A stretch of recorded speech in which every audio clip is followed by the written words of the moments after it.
नमस्कार दोस्तों। इस वीडियो में आप मनुष्य जीवन के 4 आश्रमों के बारे में जानोगे, तो कृपया इस वीडियो को आखिर तक देखिएगा। मनुष्य की साधारण आयु 100 वर्षों की मानी गई है। इस प्रकार इसके 4 बराबर विभाग किए गए हैं। उन्हीं के प्रत्येक भाग को धर्मशास्त्र के मत से आश्रम कहा जाता है।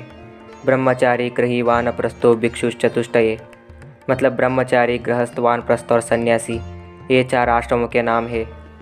इस आश्रम व्यवस्था को उम्र के 4 हिस्सों में बांटा गया है। पहला विद्यार्थी जीवन, दूसरा दाम्पत्य जीवन, तीसरा शिक्षात्मक या आचार्य का जीवन और चौथा सन्यासी का जीवन। इन आश्रमों से 4 पुरुषार्थ को साधा जाता है: धर्म, अर्थ, काम और मोक्ष। ब्रह्मचर्य और गृहस्थ जीवन में धर्म, अर्थ और काम का महत्व है। वानप्रस्थ और संन्यास में धर्म प्रचार तथा मोक्ष का महत्व माना गया है।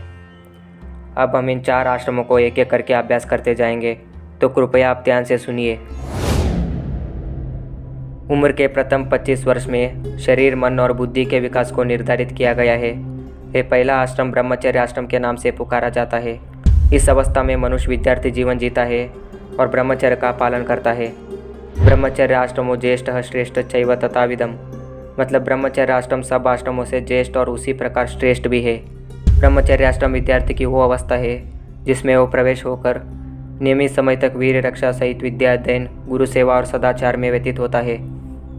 ये ब्रह्मचर्य आश्रम बड़ा महत्वशाली है, क्योंकि जब तक आप इस आश्रम को पार नहीं कर लेते तब तक आप गृहस्थ आश्रम के योग्य नहीं समझे जाते हैं। यही कारण है कि कम से कम 25 वर्ष तक ब्रह्मचर्य आश्रम का पालन किया जाता है, क्योंकि इतने समय में मनुष्य की शारीरिक और मानसिक शक्तियाँ पूर्ण रूप से विकसित हो जाती है और वो गृहस्थ आश्रम में आने के लिए योग्य बन जाता है। दूसरा आश्रम गृहस्थ आश्रम है। इस आश्रम का काल आयुष का दूसरा भाग, मतलब 25 से 50 तक है। गृहस्थ का अर्थ घर में रहने वाला होता है। इसमें मनुष्य की शादी हो जाती है और मनुष्य का काम घर चलाने के लिए पैसे कमाना और घर के सारे व्यक्तियों का ध्यान रखना होता है। इस आश्रम में रहते हुए स्त्री और पुरुष को नियम पूर्वक संतानोत्पत्ति करनी चाहिए और संतान को अपने से अच्छा बनाने का यत्न करना चाहिए। इसके बाद अगले आश्रम वानप्रस्थ में प्रवेश करना होता है।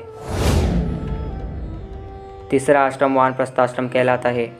इस आश्रम का काल आयुष का तीसरा भाग, मतलब 50 से 75 तक है। जब घर की जिम्मेदारियां खत्म हो जाती है तब मनुष्य अपना मन सामाजिक कार्य करने में लगाता है। इसे वानप्रस्थ आश्रम कहा जाता है। चौथे आश्रम का नाम संन्यास आश्रम है और यह अंतिम आश्रम है।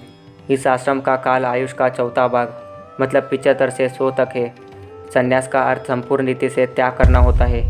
इसीलिए मनुष्य अपना सांसारिक संबंधों को पूरी तरह से त्याग देता है और इस आश्रम का उद्देश्य मोक्ष प्राप्ति का होता है।